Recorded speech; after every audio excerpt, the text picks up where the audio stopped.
fortunate enough to represent this side of Como Park on this beautiful, amazing day.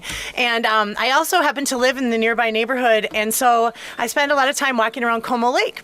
So I was really excited today to kick off the kickoff, because for many, many months I've been watching this site sort of develop, and then it was covered with plastic. And so now the plastic is gone, and with no further ado, I'd like to introduce our Director of Parks and Rec, Mike Hom, to tell us what's going on here.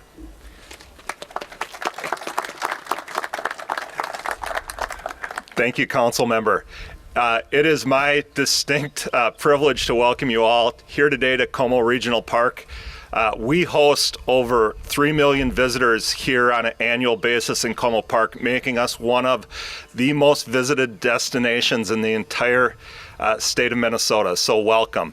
I would like to welcome all of our distinguished guests here today, and those, including those in the audience, to join us for this important occasion. As such a popular destination in the state of Minnesota, our visitors expect us to keep up with the times, and many of our visitors are very in tune with the sustainability movement and the advances we're making for environmental initiatives. So it's their basic expectation that we're able to provide such opportunities for folks with electric vehicles to be able to plug in and top them off and have them ready for their next leg of the journey. So whether they're here taking a walk around Como Lake or our other site in Como Park over at McMurray Fields taking in a soccer game, our 3 million visitors a year will have the opportunity to do just that. We have a lot of content in the program, so I'd like to dive right into it and welcome today's MC, one of the a true champion for environmental and sustainability efforts in the region, and specifically here in St. Paul. Please welcome St. Paul Mayor Chris Coleman. Thanks, Mike. Good morning, everyone. It's great to be here on this absolutely gorgeous morning. It's a nice, it's an appropriate chill for April, so we like that. It's been great to have so many opportunities over the last few years to really highlight what the city of St. Paul has done with a lot of energy efficiency, whether it was solar panels on the River Center complex or some of the electric charging stations on the parking garage down there. If you look at all of the things that we've done, I once said that I thought that St. Paul was one of the best cities in the entire country in terms of what it's doing on renewable energy, on clean, green energy, and somebody came up to me afterwards and said, hey, stop being so humble. We're the best. St. Paul is absolutely the best between district energy, what we're doing in all these departments. I'm not going to take a second seat to anybody ever again. But this is particularly fun. This is an exciting project for some of the reasons that were mentioned. The number of visitors that come to Como that are using the facilities, walking around the lake, going to Black Bear Crossing for a cup of coffee, David. This is a very exciting project because this represents a true zero emissions vehicle. If you have an electric vehicle car and you come here and plug into a solar power charging station, you have the opportunity to emit zero emissions into the environment, and we think that that's critical. We think it's a strong statement. We think it's absolutely the way to go for the future, and we're very proud that we're able to be a part of that, particularly in a park that's as important to all of us as Como Park is. Think about one of the things that we have done over the last few years in Como is to really expand and really highlight the polar bear exhibit. Polar bears are kind of one of those canaries in the coal mine for climate change because they're one of the species that is most threatened as a result of climate change. So here we are just a block away from here, kind of studying the habits of polar bears, trying to really understand them. And here we are in this parking lot doing something that we can do to reduce carbon emissions, to really help protect the environment, and hopefully create a longer-term future for the polar bears in this country. So we like that. I like that synergy. It's been a lot of partners that have made this possible. The U.S. Department of Energy, the Minnesota Pollution Control Agency, the Minnesota Department of Commerce, Xcel Energy, and of course it takes a lot of leadership on the federal level. If you've ever dealt with the federal government, you know how difficult it is, and that's why it's always amazing when our Congresswoman is able to get some things done and bring some things home for Minnesota. She's been a great champion, particularly on environmental issues, our Congresswoman Betty McCollum. So I'm glad you don't think I'm difficult. No. I want to thank the City of St. Paul and my mayor, and Ann Hunt, who's there in the background, as well as Drive Electric Minnesota, our good friends from Xcel Energy, and all of our allies today, including the folks from the public who are here. It takes a lot of people to work tirelessly to make these partnerships happen, and today's an example of when people say, what can we do together? Things happen. This project's also a great part of something that we've done in times of putting people to work in this country. And this project was funded by the American Recovery Reinvestment Act. That's part of it. And Your Honor, as I was thinking of that today, and you were talking about all the children who come here, we came here as children. My grandparents brought me here, and I remember my grandfather, who did not work on any of the Recovery Act projects of his day, which was part and parcel of how this great park came to be, was it was built after World War, after the war, and people needed to get to work, and the Depression, and people needed to get to work, and our federal government and state government and community government said, what can we do to invest in America and put people back to work at the same time? This park was part of that. This park was part of that. And for generation upon generation, people have come here and enjoy the park, and businesses like Black Dog, Black Bear have been able to come forward. So here we are, once again, coming together, federal, state, local, to reinvest and recommit in the future. And today the future is clean, renewable energy. The Recovery Act has been a major part in a lot of the projects that we have celebrated in renewable energy here. And I just want to point out a statistic here, Your Honor. It's also the right thing to do for our economy. We're going to produce energy savings of $1,300 per vehicle per year. That's a big savings here in St. Paul.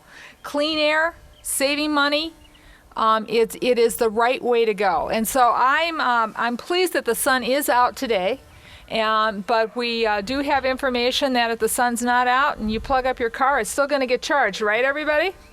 So congratulations, council member. You have one of the most beautiful spots in St. Paul, a very historic spot, and also a spot that looks towards a clean energy future. So congratulations, everyone.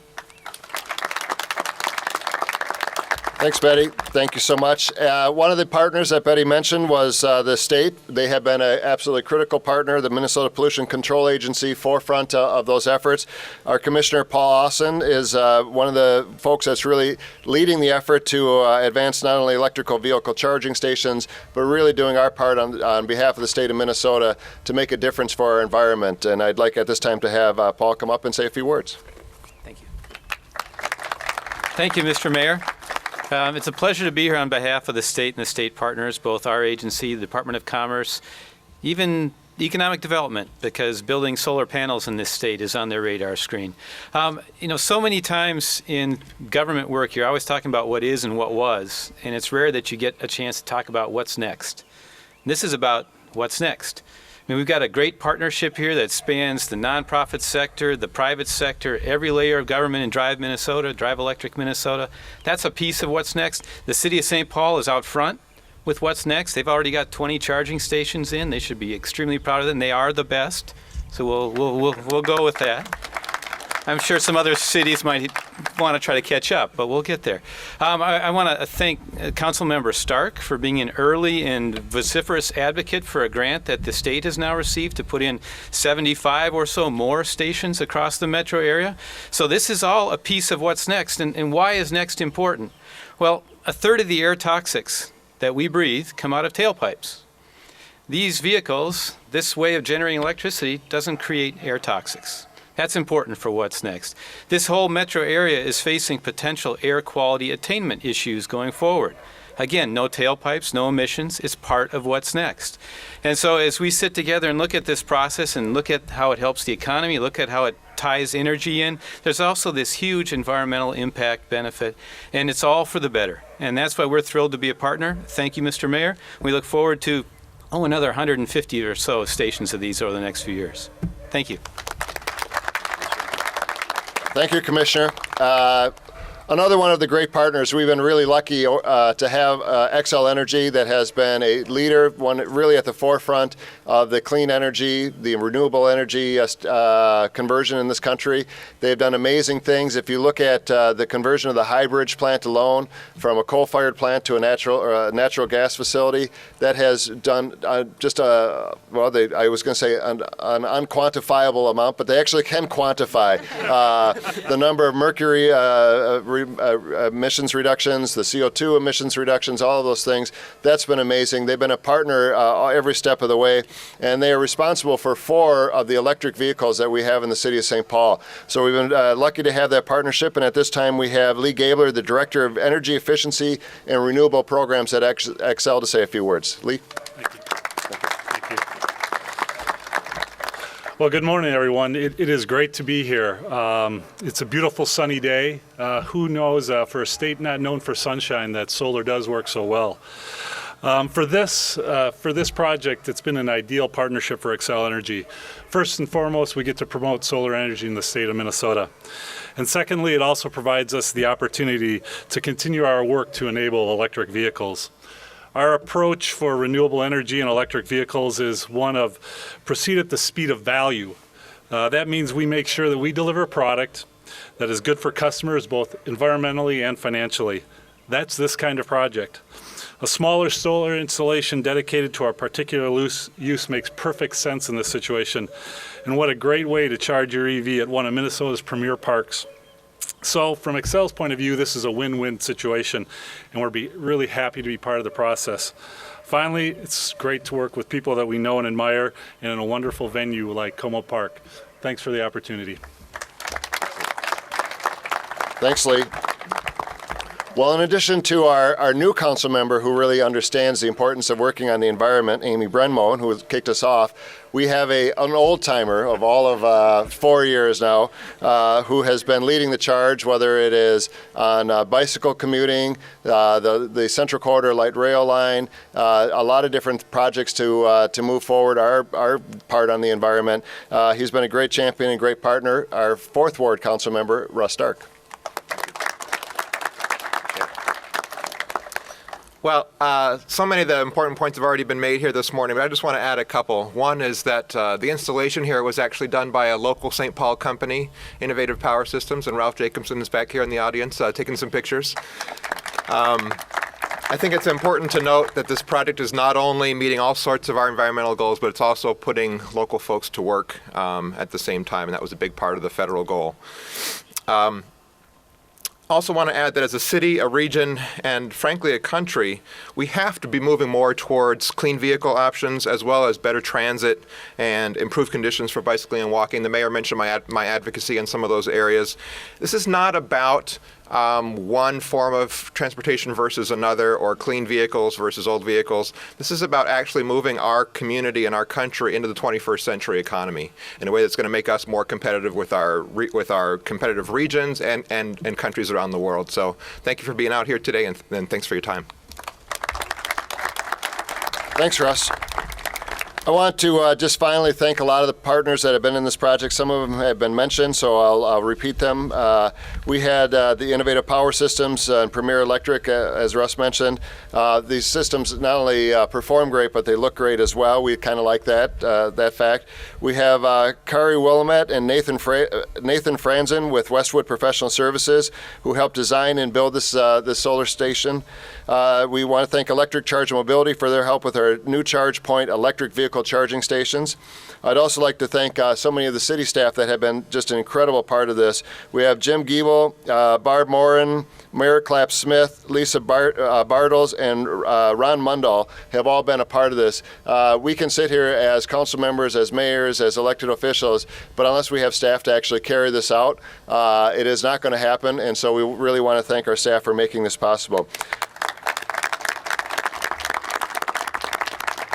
And at this point, we are going to we're going to move to the ribbon cutting, but you're going to have an opportunity to test drive the Chevy Volt, which is courtesy of Lupien Chevrolet of Bloomington. We want to thank Barb Lupien for that. My wife and I are in the, well, my wife is, it's quite frankly, it's her car.